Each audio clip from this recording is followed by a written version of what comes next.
Welcome to The Stacks, a podcast about books and the people who read them. I'm your host, Tracy Thomas, and we are joined again today by author and podcaster August McLaughlin. For the Stacks Book Club, we are discussing Three Women by Lisa Taddeo. And yes, there will be some spoilers today, so please read the book before you tune in. All right, here it is, your weekly reminder. Everything we talk about on today's episode can be found in the show notes. There is a link there that will take you to all the books discussed today, as well as the social media accounts for the Stacks and our guests. Plus, if you shop through the links on Amazon, you're helping to keep the Stacks free. If you're looking for an amazing book recommendation, send us an email to askingthestacks@gmail.com. Myself and my guest will read it on air, discuss it, and then give you a personalized book recommendation or 5. So email askingthestacks@gmail.com with your name, what you're looking for, and maybe a few titles you've loved or hated. If you like the Stacks and want to support the work we're doing, here are a few easy ways you can help. First of all, join us over on Patreon. That's a website where you support the work we're doing and earn perks for yourself. We've got a virtual book club, we got inside access to the show, and we have an amazing community of other readers who love the podcast. So head over to patreon.com/thestacks to join in. The last thing you can do to help the show is definitely the easiest. Subscribe to the Stacks wherever you get your podcasts. Leave us a rating and a review and tell your friends and family about the show. It goes a really long way to helping us reach new audiences. All right, now it's time for my conversation with August McLaughlin about Lisa Taddeo's book, Three Women. All right, everybody, we are back today with August McLaughlin. She's the author of Girl Boner. She's a writer, activist, podcast host, all around sexual identity and women's sex positivity. And yeah, welcome back. Thanks for having me back, Tracy. I am so excited you're here. Today for the Stacks Book Club, we're talking about Three Women by Lisa Taddeo. It came out in mid-2019. It's a nonfiction book about three women and their lives as they relate to sex and intimacy, I think is probably the easiest way to say it. And while I'm not exactly sure what this conversation is going to entail because we haven't had it yet, there might be some spoilers today. Nothing too major, nothing that you couldn't find from Googling, but if you really want a fresh, untainted experience of this book, go read the book and then come back. If you're on the fence about reading the book or you already read it, keep listening. That's what I would say. Yeah. Think that's fair? I think that's fair. I think that's fair. Okay, we always start in the same place. What did you think of this book? There's so much I love about it. Okay. The writing is gorgeous. Yeah. I feel brilliant. I mean, there are parts, it was almost the way when I hear Adele's voice and I'm like, what must it be like to open your mouth and Aretha Franklin comes out? Or, right, there was that feeling at certain times of just as a writer, just going like, oh, so much awe, this is art. And she made some really unique choices, I thought, in the ways, like some of the viewpoints that shifted. And I love that it's these three stories I thought were really, all of them were compelling, super fascinating. I think a lot of people will relate to something about these people. The one thing that was a bit challenging for me, that once I just set it to the side, it was fine, was some of the marketing around it has been like, this is the women's desire revealed kind of thing. Mm-hmm. Or some of the reviews were saying things about how this is how women experience desire. Right. And this is three women. Right. And when you think of it that way, I think it's a beautiful book. It's three women, it's their experiences. Right. And they're important stories, I think. But I don't think that we can lump people together that way. Right. By gender or just, every individual is unique. Right. Or that three people could speak for a whole huge group of people. Completely, 100%. Yeah. I come down somewhere a little more critically, I think, on this book. I agree. I thought the writing was really good. I think, actually, I don't even know if to me, the writing is necessarily good, but the book is super readable. That's what I would say, which is a weird distinction that I sometimes like to make. It's kind of the Grey's Anatomy thing, which is that's my favorite TV show and I find it to be compulsively watchable. But when I look at Grey's Anatomy up against Breaking Bad, I recognize that maybe the quality is different. Do you know what I mean? I totally know what you mean. So this book is so consumable. It's very consumable. Whether or not it's high art writing, I don't think that matters. I think this book is readable in a major way. However, overall for me, I just didn't find that there was enough contrast in this book. I didn't find that the women were different enough. And while I agree with you that a lot of the marketing was around women's desire, I actually went back after I read the book and reread the introduction that Lisa herself wrote. And she talks about how this book is about women's desire, which then made me think, if you think that this book is all encompassing, what are we saying about what you think a woman is, right? They're all cisgender. They're all white. Mm-hmm. You could make the argument that Sloane is not straight.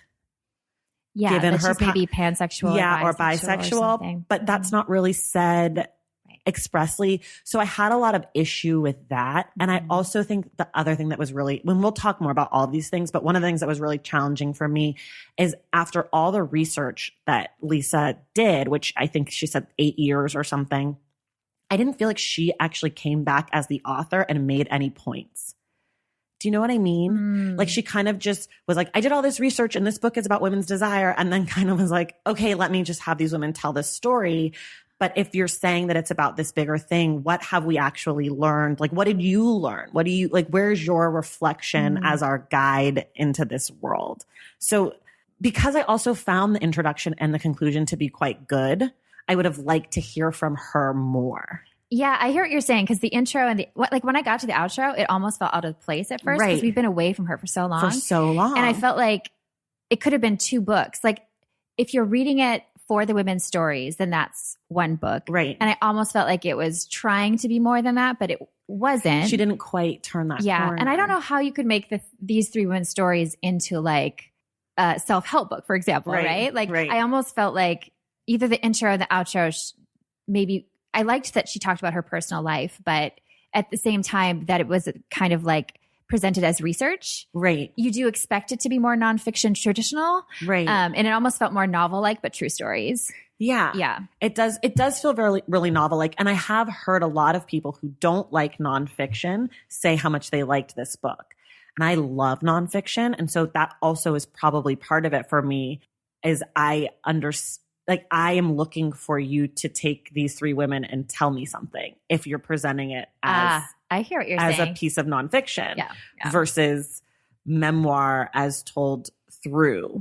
Because that's kind of what we got. Totally. But without even real self-reflection from those women. Because usually in memoir, it's kind of like, this is what happened to me and this is what I've learned and this is my journey. But we don't really get that either. Yeah. I hear what you're saying. I do like the feeling of we're going on these journeys with these women. Yeah. But as you pointed out, like actually when you first mentioned this book to me, I thought I'm either going to like really love it or I'm going to hate it because knowing nothing about it yet, just that it was about women's desire because any book that genders desire has problems for me. Really. I mean, and I say that as a person who wrote a book about women's sexuality, but obviously I'm talking about it in like a really broad way. Right. Because so much of the content that we have is like women are this way, men are this way, very binary and very heteronormative and all those things. So I think it was a little refreshing to me that I was just having the stories because the stories I think we can learn from and they're interesting, but if I didn't know that they were real people, I would have thought I was reading a novel. Right. Yeah. And I've heard from a lot of people who have said that this book, they saw themselves reflected back. And I thought that is got to be really powerful. If you relate to any of the women or any parts of the women, that those moments probably feel really gratifying. Yeah. And I don't want to take away from anybody who's had those experiences or who had that experience in reading this book, because I do think it's important to understand that you're not alone if your husband won't French kiss you, right? Or that you're not alone if your husband likes having threesomes or watching you have sex with other men or any other minor feelings or moments that come up in the book. So for that, I think that this book is important because it kind of, lifted up the curtain and showed a part of women engaging in sexual activity that is often reserved for like porn. Yeah. And I really appreciated that because a lot of times too, desire when in the context of anything female comes out as very puritanical and like that we don't really have ravenous sexual appetites. That's, not all, but many of us. And I think I think in that way, it's a brave and important book, even to show that these women all have sexual appetites. Right. I mean, that is still something that people are stunned by sometimes. Right. So one of the things that made me a little bit uncomfortable about this book is that I felt like a lot of the sex was driven by the men. That's interesting. Like that Sloane was. So really quickly, let's just go over the three women. So Maggie is the high school student who is in a she's underage. She's in a relationship, if you want to call it that, with her teacher, Aaron. And it's about the book. When Lisa speaks to her, it's after the relationship. So Maggie is now an adult, but it's reflecting back on the relationship, and there's a trial going on and all of that. Mm-hmm. Lena is a woman who is in a sexless marriage. Her husband won't even kiss her, and she starts an affair. Well, she leaves her husband and then starts an affair with her ex-boyfriend from high school, Aiden. And then Sloane is married to Richard, and Richard is into her having sex with other people, and he likes to watch either in person or through FaceTime or whatever it is. And sometimes maybe it's two couples, and sometimes it's just her with another man. And so those are kind of the like real quick overview of the stories. But did it ever feel like that the women weren't actually in control of their sexual desires necessarily in this book? I would say, well, with Maggie, I thought what was so important about her story was they showed the grooming process so well. Yeah. I mean, she's abused, and I mean, it's really, really intense.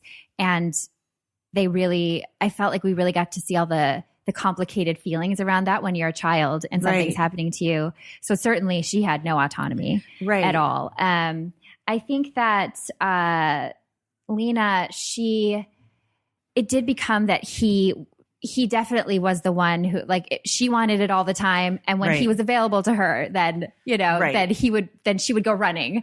And I think that is a narrative that people of all genders can relate to having happened.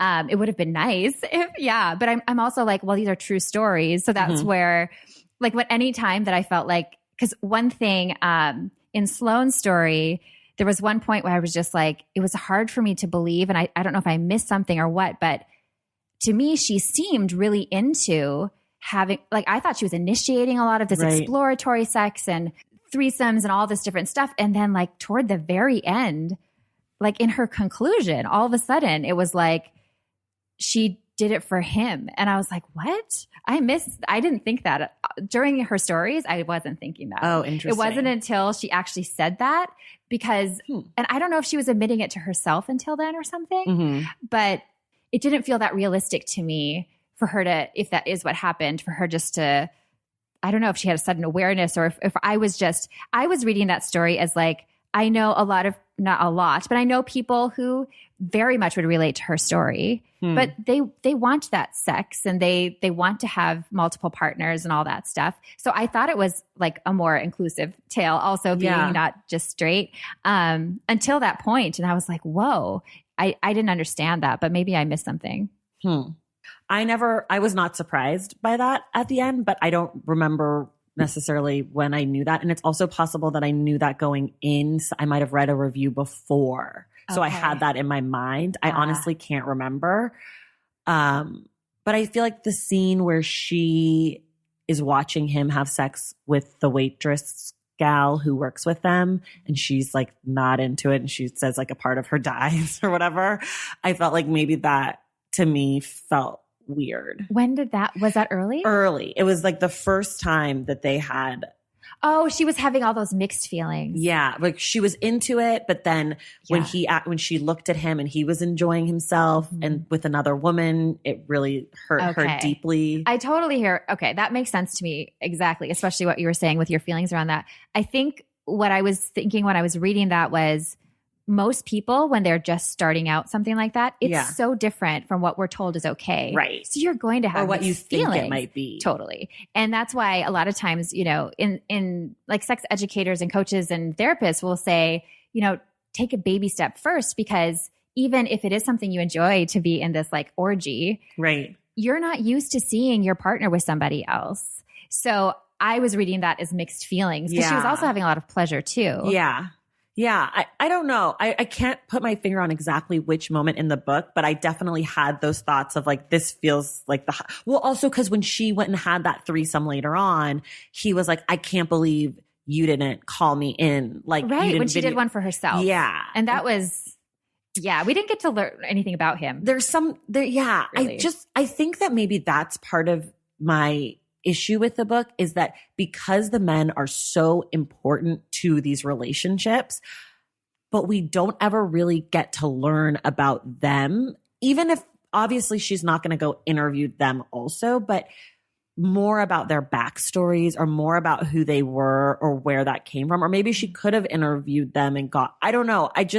Especially Richard, the husband of Sloane. He was the one that I was like, I need to know about you. Yeah, he didn't have a personality really, which no. I know she was telling the story again of these three women. So I was just thinking, this is how that person is experiencing this. Right. You know? And so I was able to not kind of like critique that so much, but it did occur to me how fascinating it would be to have people of all different genders so that it's not like this is how women experience desire. You know what I mean? Because there are plenty of men who would be having those same feelings, who are pining and who are like, you know, waiting for the person to call so they can be there. Right. Because if you think about it, if these were three men in the book, it would be criticized in another way, you know, like if somebody said that the man is just so sex hungry. Oh, he's just being a dude. Like, it's totally just boys are boys. Right. I think this book could have benefited immensely from some diversity. Yeah.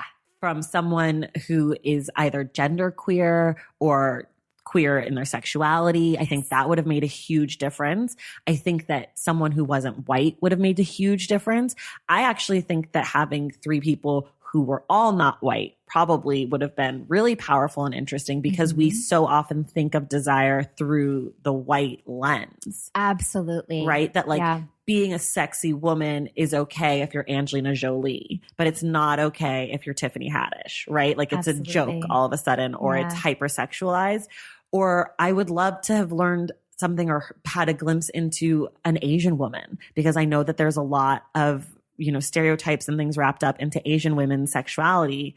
So I felt like by going this way, we lost out on a lot. Absolutely. Which does also tie into the whole idea of if this is supposed to be about desire as a whole, right, and we're excluding people, right? Because I don't know, it sounded like these three stories were chosen somewhat representative. Right. And what I do like is it brought up a lot. The differences between gender when it comes to desire tends to be societal for the most part. Otherwise, it's very individual. Right. Very. We're so much more alike than we are different, and yet we're all completely unique, which fascinates me. Right. And so it's a really important aspect to be thinking, like, if these people had similar lived experiences, that isn't representative. Right. Yeah.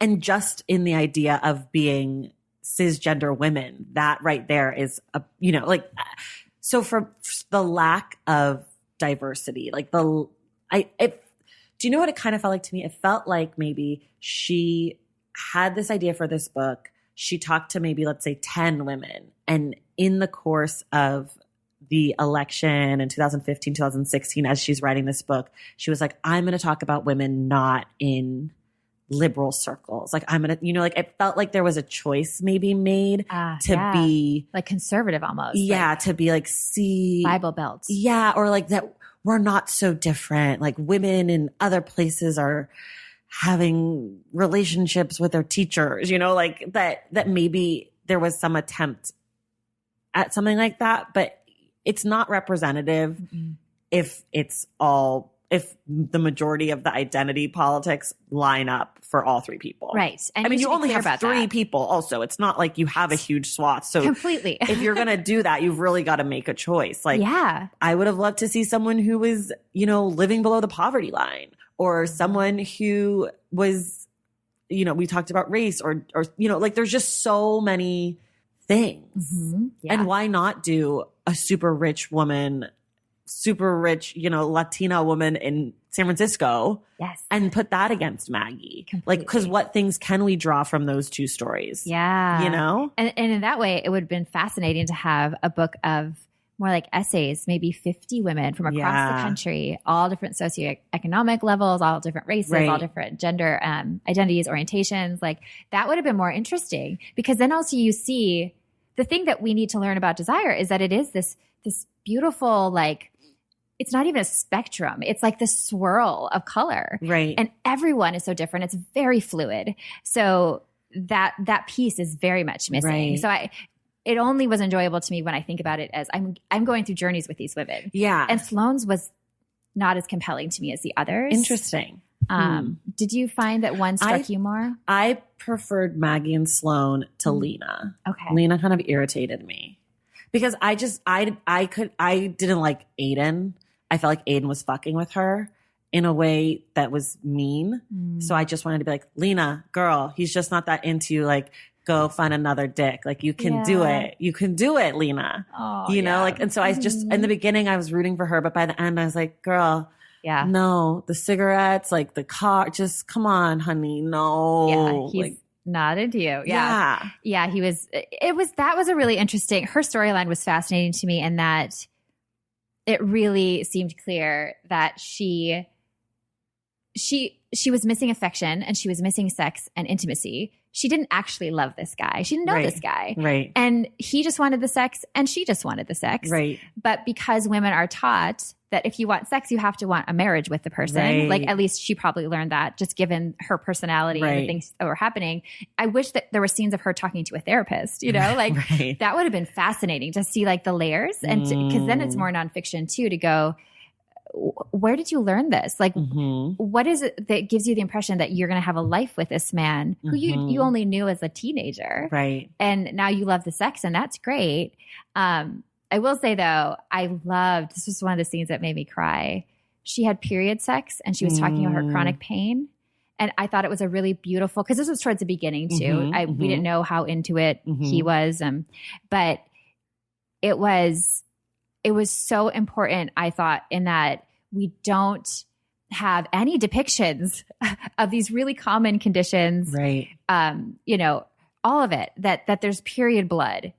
That, to me, that's groundbreaking in a book. Right, totally. So I really appreciated that. Yeah, you're right. That was such a moment of, I've never seen this before in a book. Yeah. I think that another place where these three women are more similar than different is that they all experience sexual trauma or emotional trauma early in their lives.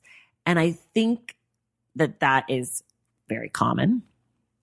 But I also wonder about how that affected their sexual lives moving forward. And not to say that I don't believe that any sexual behavior or sexual trauma young is indicative of any behavior later. I think that is something that we're taught. Like, if you're abused, then you're going to go and be, you know, a sex worker, or that you're going to have a problem with having an orgasm. Or I don't believe that those things are always true or even ever true. They might be true for some people, but not on a bigger scale. Yeah. Like, I think you can't draw those lines necessarily. But I do think that it's interesting that in this book about women's desires, the other thing we learned about women, if we take this book as what it presents itself as, is that women all have sexual trauma and therefore have weird, in quotes, sex lives. I also noticed that, and there are good parts of that and there are bad parts of that. Right. Because on one hand, it is incredibly common. And one of the reasons that, like, for example, the orgasm gap that we hear about, one of the reasons for that is because trauma and abuse and oppression are major buzzkills. Right. Like, that is the biggest. If you lump those things together, that is the thing. Right. And most of us deal with that. So I appreciated that. But I also don't like to draw those lines between, because a lot of times people think that if you are polyamorous, you for sure were traumatized as a child. Because why would you want two partners? Why would you choose that? Yeah, it would be nice to have a happy story, or somebody who's having at least fulfilling. Right. Or someone who wasn't exposed to the early death of their mother, or, you know, like, there's like these stories were so devastating in so many ways before we even get to these women, like their origin stories.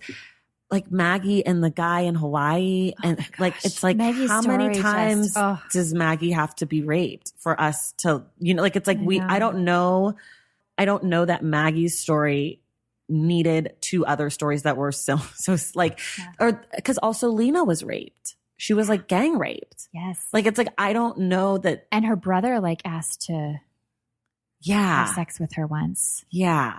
Yeah, I agree. I think like I would have loved a healthy, not that, I mean, those things are not healthy, but I would have loved someone who had sex for the first time when they were in college and like they were dating the person and they felt really good about it and it didn't work out. But it was consensual and it wasn't binge drinking. It wasn't in front of a camera. It just was like kind of run of the mill, not so great virginity losing moment. Because then that person could still have a big issue to deal with. Like be married to Richard and could still have a husband who likes to watch his wife sleep. Like I would have just loved to see that because I feel like a little bit the lines were drawn that trauma begets trauma when it comes to sex. And for some people that is definitely the case. And for some people it's not. And I think some of it has to do with therapy and your community and all of that. Yeah. Yeah, I agree. And if Sloane if she had been enjoying her experiences the whole time and wasn't doing it just for him, that could have been a very healing thing. Like a lot of people go to, I shouldn't say a lot, but some people go to BDSM to heal from trauma. Some people have rape fantasies and do like therapeutic reenactments where they're in control and they like a little bit of the pain and it turns them on and then they are able to have their own healing cathartic sexual experience and they might stay involved in that kinky consensual pleasurable violence that they experience, or you can be involved in kink and never have gone through all of that, but that would have been a cool thing if actually Sloane was doing all of that and it was what she actually wanted and found healing. But what I sensed from her was she always felt invisible, like her whole entire life. Her whole life. Valentine's Day is upon us and I've got love on the brain. Love for books. Duh, of course. Hello. Did you forget what podcast you're listening to? I love bringing you all great reads, exclusive author interviews, and behind the scenes book gossip. But I can only do that with your support over on Patreon and Substack. Our Stacks Patreon community, also known as the Stacks Pack, is where you can go for book club meetups, a private, very active Discord, and a year-long mega reading challenge to help you achieve all your reading goals. Plus, you also get that monthly bonus episode. Now, over on the Substack, you can subscribe to my newsletter, Unstacked, where I keep the book conversations going.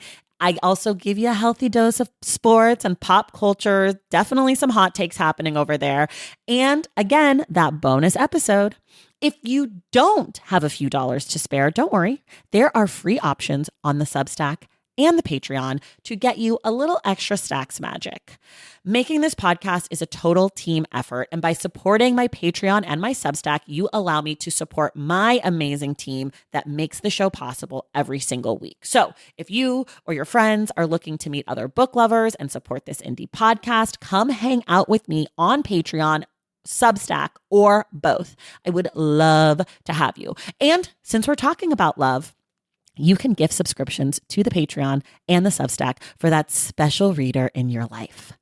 For the Stacks Pack, head to patreon.com/thestacks. And for the newsletter, head to tracythomas.substack.com. And also, there are links to both in the show notes. Okay, see you in the Stacks. Well, so you and Sloane do share a history of eating disorder.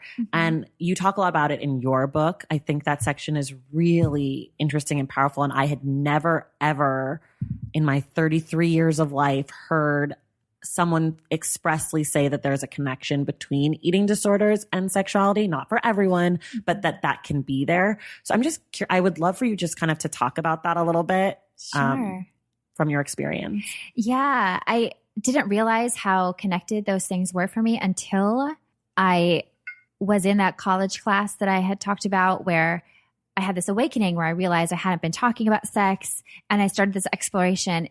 it was in hindsight years later that I realized that was the moment I stopped wanting to starve myself. So I don't think it is connected for everybody, as you said, but it's interesting to me that when you go through eating disorder treatment, you will cover everything else. You know, people ask me about my spiritual life. They asked me about my cognition, my physical health. Was I menstruating? How was your sleep? How are your moods? Like, what about the other quality of life issues that involve sex? Because if somebody had asked me that early on, that would have brought the epiphany earlier. You know, it would have been the thing that helped me heal. So there is often a connection.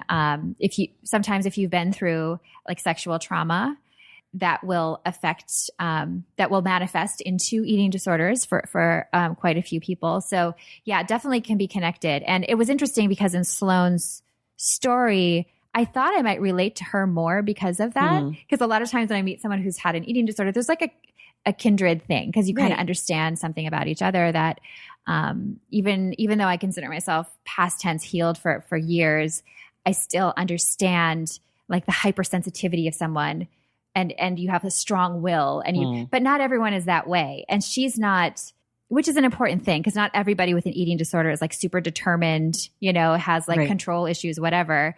I didn't relate to her as much, but I did think it was interesting and helpful to include at least, you know, the eating disorder piece because it is missing from conversations. I mean, I've never heard it expressly said like that. Granted, I'm not an expert on sex or eating disorders, but it's something that when you said it in the book, I was like, sure, this makes a ton of sense. I can't believe I've never heard this before. Yeah, it is one of those. That's the feeling I had too. I was like, well, duh. It totally makes sense after the fact. Right. Yeah. But in the moment. When you respect your body, you treat it differently. Right. And that covers all the different ways that you treat your body. And if you think about restriction, if you are somebody, most eating disorders involve at least attempts at restriction. Even if you're a binge eater, a lot of times you're like trying to restrict and that's what leads to the binging. If you're anorexic, it's like your whole life. And you are restricting not only food, but pleasure. I mean, you're not getting pleasure from like, I could eat foods that tasted terrible, but it tasted so good to me because I was eating something. And like now I care about the quality of the food and you know it's just I allow those pleasures. So I think that pleasure as a whole is such a huge thing in our sexuality, but in our whole lives. We have this idea, a lot of us, if we grew up in any conservative community or in certain religions or different denominations, we learn that restriction is like godly or a way to be a better Muslim or like, it's just, it's unfortunate. Right. Or like that abundance is bad or greedy in all things. Yeah. Huh. And I guess if you carry the thought about pleasure, whether it's food or sex or whatever brings you pleasure, restricting that is connected to any other kind of thing that brings you individually pleasure. Yeah. So if it's food, whatever it is, it's connected to any other source of pleasure that you might have. Absolutely. And maybe those things aren't as physically detrimental, but they're still emotionally, mentally, you're still fucking up your inner self, your inner good. Yeah. Fuck. Wow. Like, let me take a deep breath and just process that. Well, it is. It's a lot. And these things are interconnected. And like you said, you were never asked about the sexual part of your life while you were going through treatment. Is that treatment? Is that right? Yeah, healing, whatever it is, therapy. And I wonder how many people who have had or are still battling eating disorders would benefit from conversations about pleasure in general. Oh, huge. Yeah, I think so. That's very insightful. I think one thing that happens too is somebody who is struggling with body image issues or compulsive dieting or whatever might be struggling with, let's say, lack of desire. That's pretty common if you're starving or restricting. And then that person will try to get treatment for that because they feel like they're not a good partner or whatnot. So they're trying to fix themselves for somebody else. Right. And when that is the case, I think what can be helpful is taking sex off the table and just saying, you know, what role does pleasure play in your life? Do you prioritize it for yourself? Right. Do you masturbate? Right. You know, somebody who's self-punishing is not going to be carving out time to have pleasure. Right. So it doesn't necessarily have to be sexual. Maybe it's that they take a 5-minute walk during the day when they have stressful work hours or something. But that is something that I think we get from sexual empowerment. It has nothing to do with sex, but it's just living a more balanced life where we take care of ourselves in that way. Right. And we seek out pleasure. Yeah. You said masturbation. I don't even remember. Do any of the women in this book, are there any scenes of masturbation? I don't think so. I was really struck by that too. And as I went deeper in, I'm like, I don't think even once, which was interesting because if you're pining for she wanted affection too. Lena. Yeah. So I get that hers was not just about getting off, but when she was pining like that, he would masturbate. Right. Like he would want a picture of her and then he would masturbate, but it didn't occur to her. But she wasn't. Right. Which made me think, okay, I understand that because it used to not occur to me either. Right. Because that's not what she actually wanted. She wasn't actually that worried about the sex. I think she did want the sex. I mean, I think she enjoyed the pleasure and the sex and I think that she wanted it. But at least the story she was telling herself was like was more she about wanted the intimacy. She wanted a future with him. Yeah. And I think it was more about a lot of people who have affairs, it's so much about them feeling like they have lost connection to who they are. And they seek somebody, some relationship that makes them feel alive again in a way they didn't before. Right. And so I think he was just filling that role for her. Right. And I don't think she had it in her to go off and be independent. Right. She didn't seem to have that in her. And I feel like that came probably from upbringing and society and all that stuff. But she didn't stand up and say, I'm not going to, she needed to have an out. She wasn't going to just walk away. I also did appreciate that they showed a man, not being interested in sex because that's very important too. Right. And common. And I feel like whenever I was like, please don't make him be gay. Please don't make him be gay. Make everybody else be more diverse, but let's have him be straight. Because I thought if the ending is like he's gay, then we're saying if you don't want sex and you have a penis, then you're gay. Right. If you don't want sex with a woman, yeah, exactly. Yeah. Yeah, no, that's true. Because for Lena, I think she enjoyed the sex, but I think it definitely was wrapped up in being seen and and having intimacy and being touched and being kissed, because she really goes off on that kiss and she's like, and the sex is really good. Oh yeah. You know, kissing was like her fetish almost. She was like, so. Well, imagine being married for years and being depraved of just like something that's so easy. Like, I mean, I don't know. I believe all interaction should be consensual, but I feel like her husband could have just faked it. I mean, a kiss is a kiss. I mean, and he wasn't just like, but it's not a first kiss. No, it's not like you're actually saying like, okay, I want to explore things with you. Totally. It's like, we're married. Yeah. I mean, he wouldn't even cuddle with her really. He wouldn't even indulge her. That's pretty fucked up. I think he was asexual. Yeah, maybe.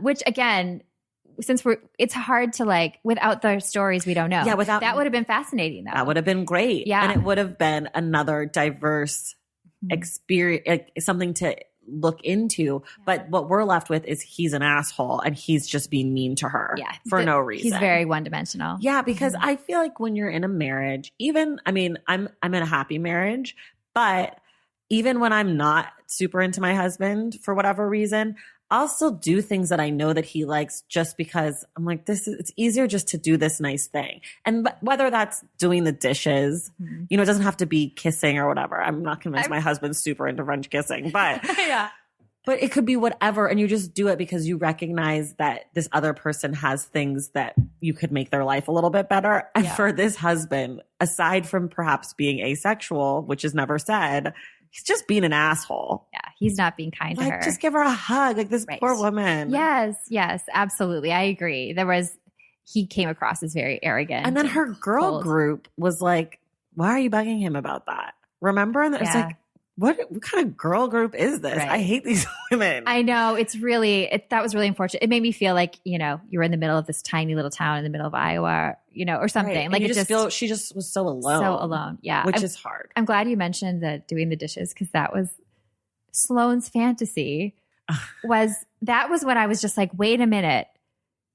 Because I really thought that she was into the things other than that complicated first time. I thought that she was exploring and having fun. And then she describes her fantasy. And I was just like, oh, I mean, these are true stories. So I have no judgment, but from like a plot standpoint, that was very frustrating to me, just because the whole stereotype of women just fake sex, fake orgasms to have a relationship, and men fake relationships to get sex, and that women just want to have a clean house and like turn me on by doing the dishes, which I get. Emotional labor is really important. So having somebody actually do the things and give you autonomy is very important. Right. That should be like basic level. That shouldn't be like the only thing you fantasize about. But I was so shocked that was her fantasy, was to have him clean.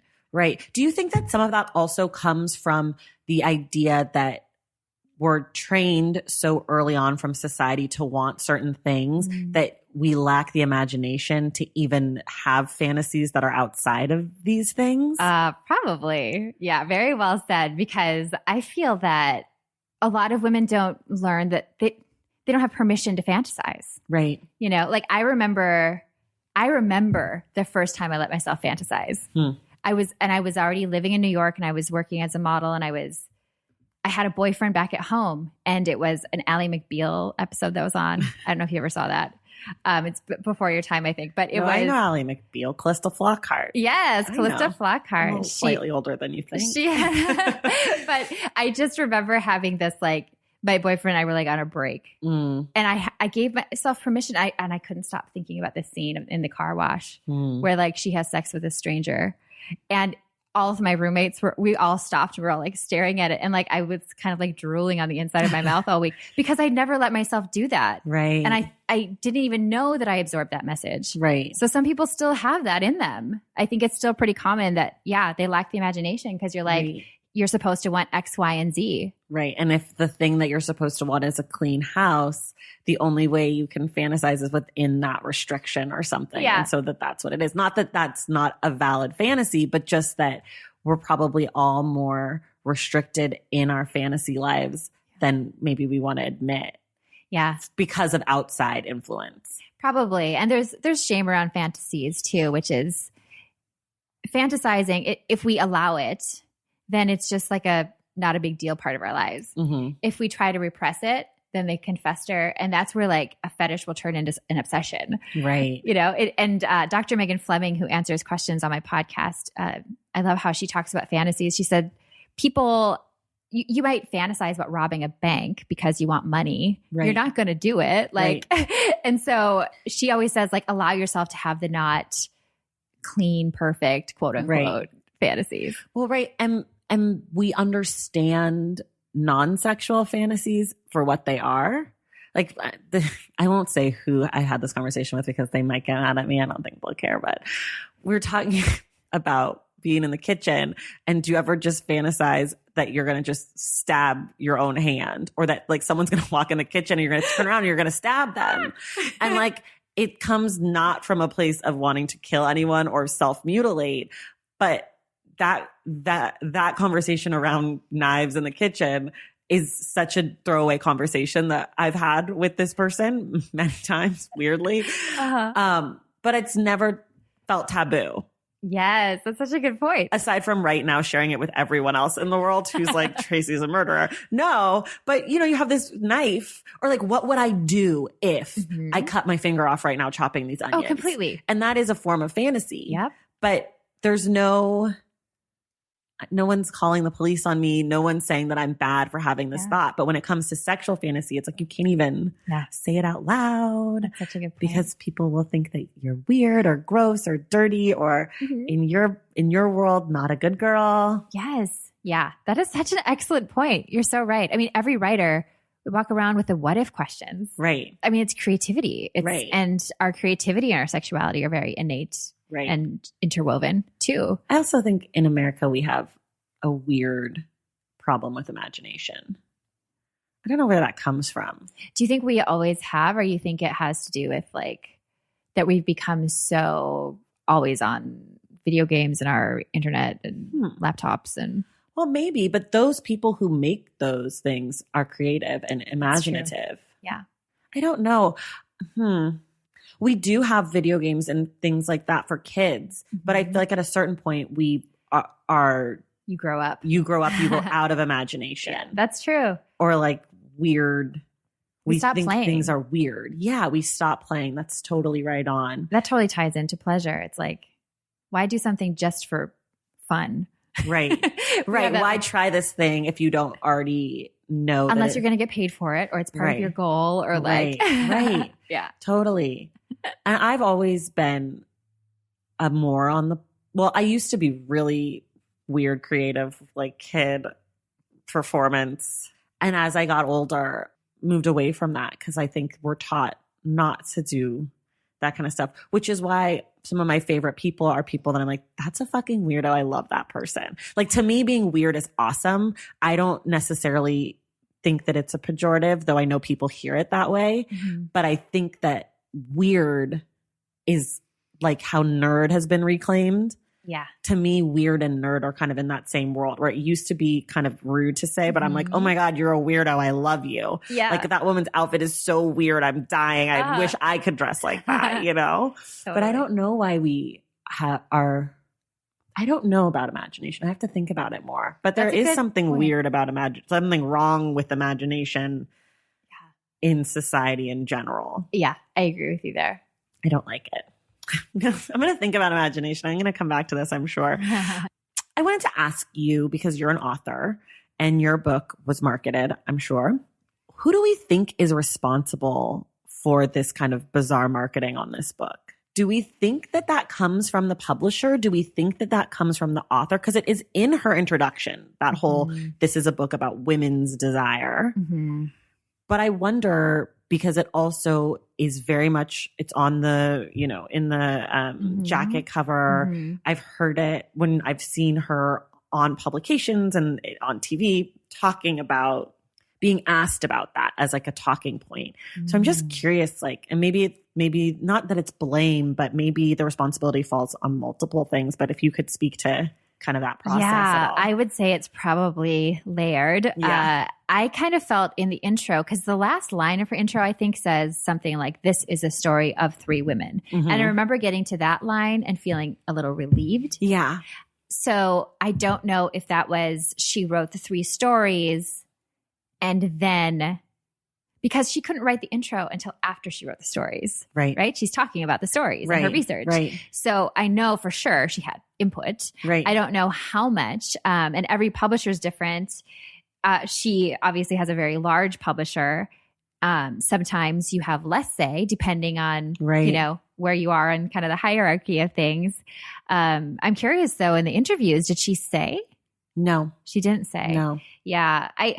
There had to be, the publishers are always thinking in numbers. So there had to be a reason. And I think it's a lot catchier to have a book about women's desire than I'm going to tell you about 3 women. Which unfortunately, you know, if it were just, this is a book about 3 women, that would have made the experience for me, like, that's how it would feel the most pleasurable. I think it gets people in the door to go like, oh, this is an expose. It does feel marketing. But don't you feel like if that's what it is, then we do need her voice again?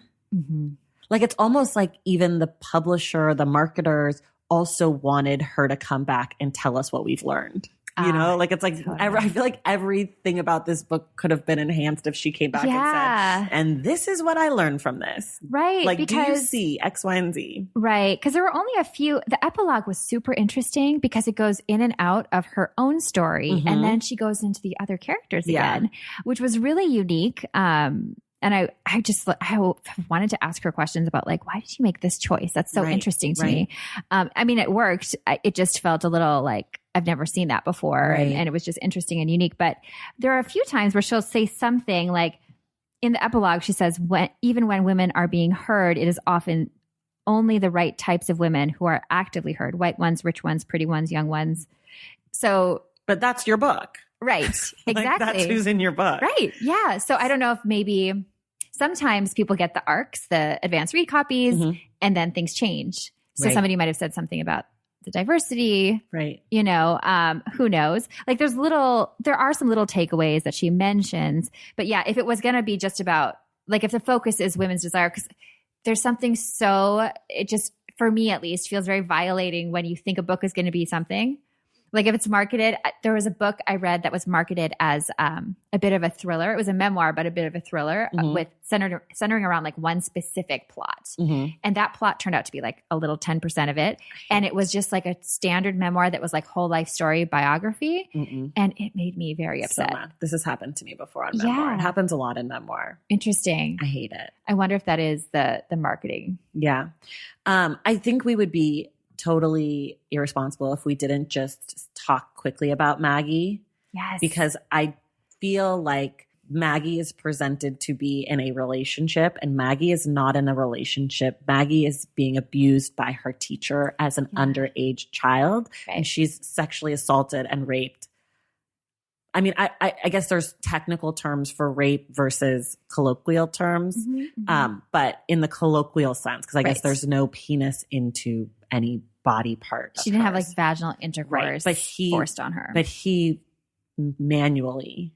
Yeah, she was raped. Orally. Totally. Yeah. I mean, the way that I was reading the book, because it is these women's stories, I was thinking this is Maggie's perspective.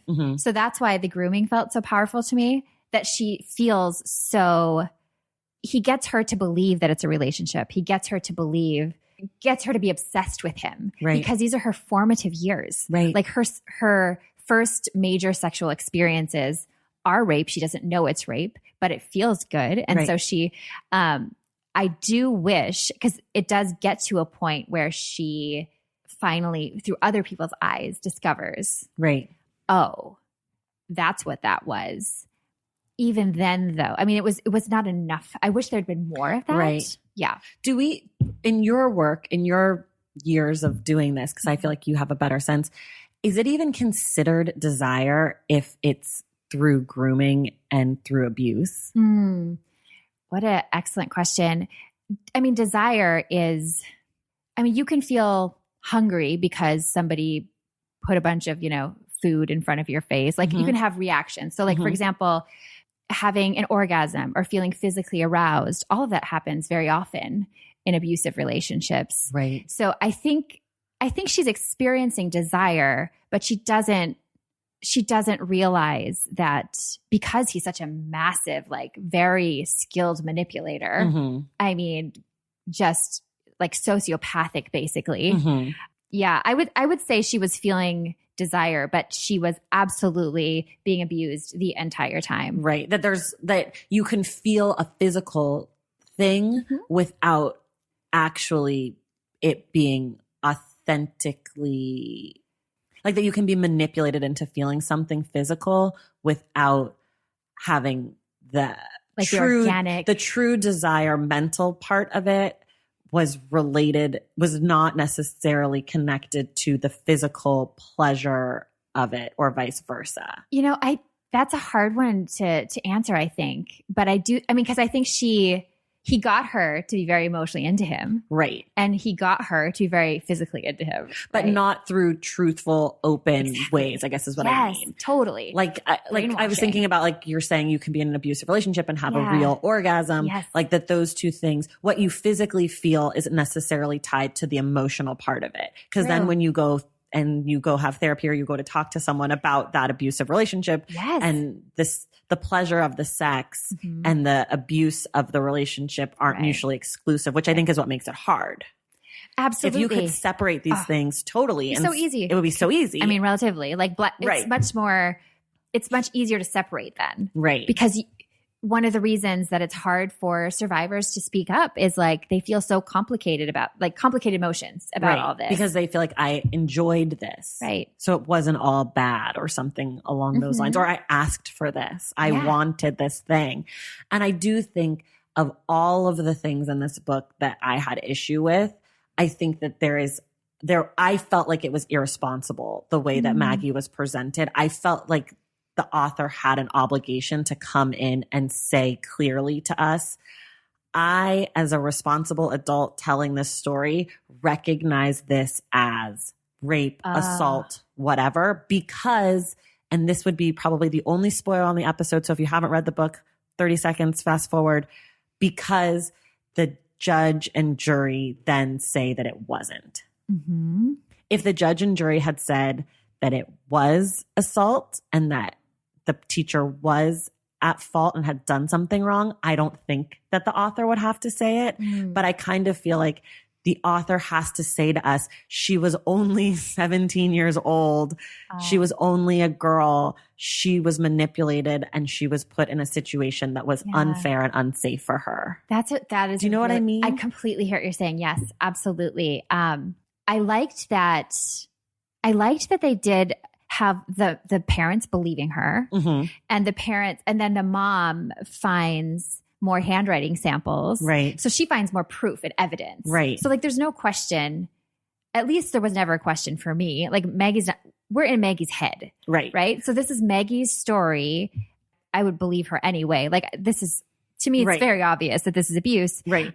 But that was a really good point you made about her mentioning it even in the intro to say there is an underage person in this story. Right. Because I did see, after reading the book, I went to the Amazon page and just looked at a few reviews, and one of the negative reviews that was like, they ranked them by the most popular. Right. And it was, one of them was saying something about, that she was having this inappropriate relation. Like this reader didn't get it. This reader thought that she had an inappropriate relationship. And she even said something like, well, she should have known better. And I was just thought, oh my gosh. Right.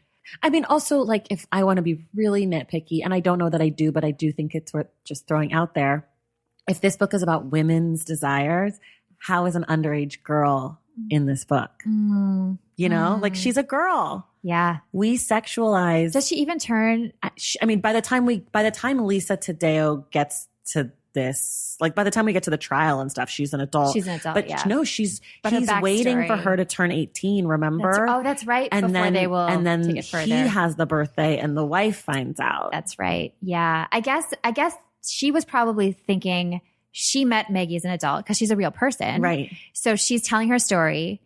And in order to tell it, she went to the backstory. Right. But it didn't even occur to me that, because her story's first. And her two sexual encounters that we actually hear about are when she's underage. We never find out about her desire as an adult. Really? I don't think, not other than that she still has feelings. Like she still has some obsessive feelings for him. Yeah. If there's anything else, I think she maybe dates someone at her job afterwards or something, but it's not central to her story. No, it was very like passing the time kind of stuff. Yeah. Like she had some casual dates and sex. Right. But like the majority of her sex story that we're presented with is her as a girl. I wonder if the author chose the title. Yeah, I would be very curious to know about the title. Yeah. Because I mean, so that's actually the next thing we're going to talk about before we get out of here is I always talk about the title and the cover. And this particular title, it needs another word. It needs like these three women, or like, I don't know. Three women in how you were saying, like this is specific population. So something that lets like you know. Three white ladies. Yeah. Or like, I don't know. Or like something that's like in these beds, or something that's like very specific to these people, whoever these because people. The women sounds too broad to you. Is it like, it sounds like all women? Yeah. I mean, it doesn't sound like all women because it's not all women, but like maybe part of my hesitation against the title is because I've read the introduction and I've read some of the things after the fact. But to be honest, 100% honest, when I saw this book, I thought it was fiction. Before I ever clicked anything about the book, just seeing it on my Instagram feed, I thought it was going to be like three women.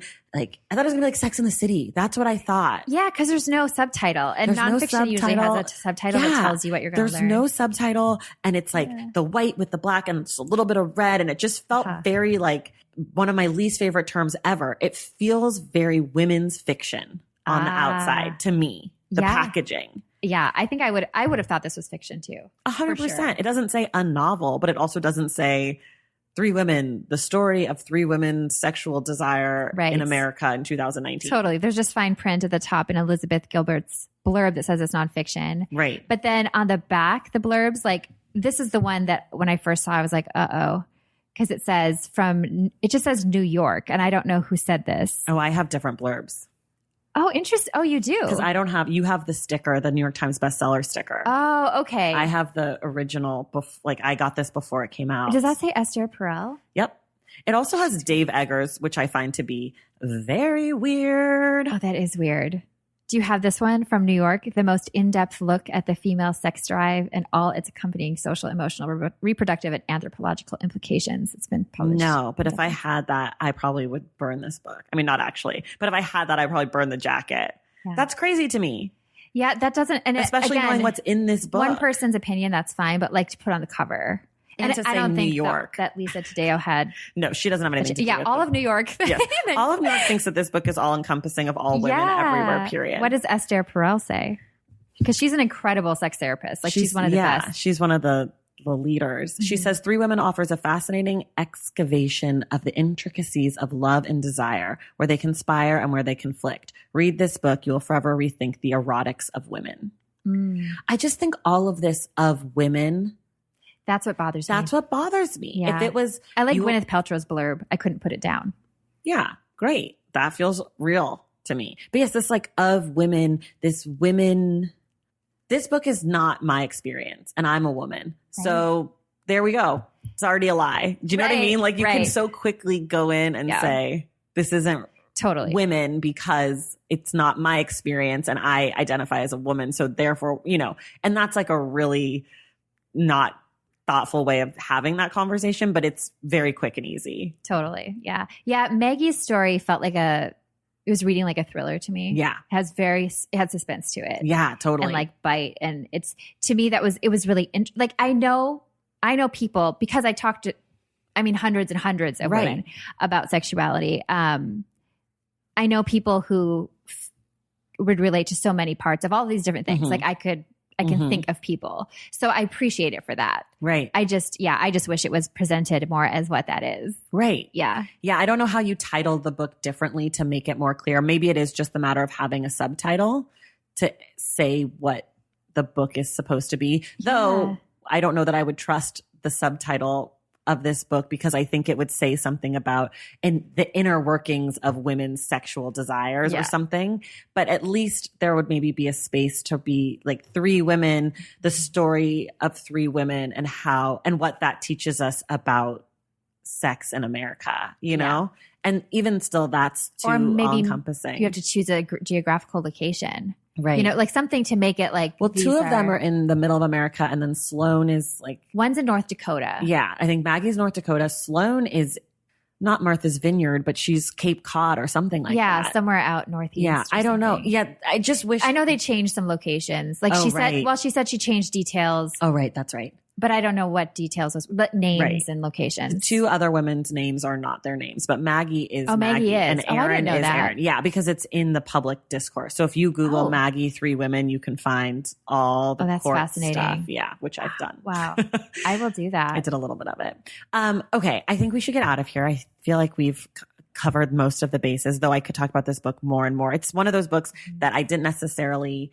I liked reading it, but I had a lot of negative thoughts, which is almost always my favorite kind of book for the show.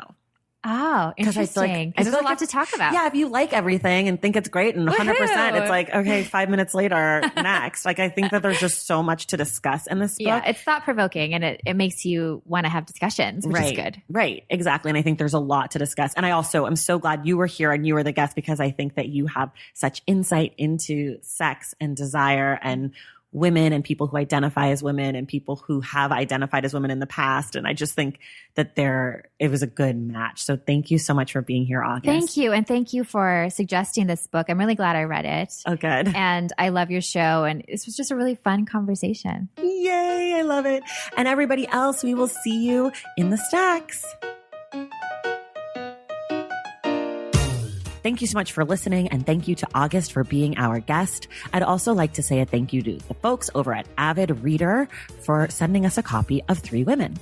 You can find everything we discussed on today's episode in the link in the show notes. Make sure to get your book recommendation read on air by sending us an email at askingthestacks@gmail.com.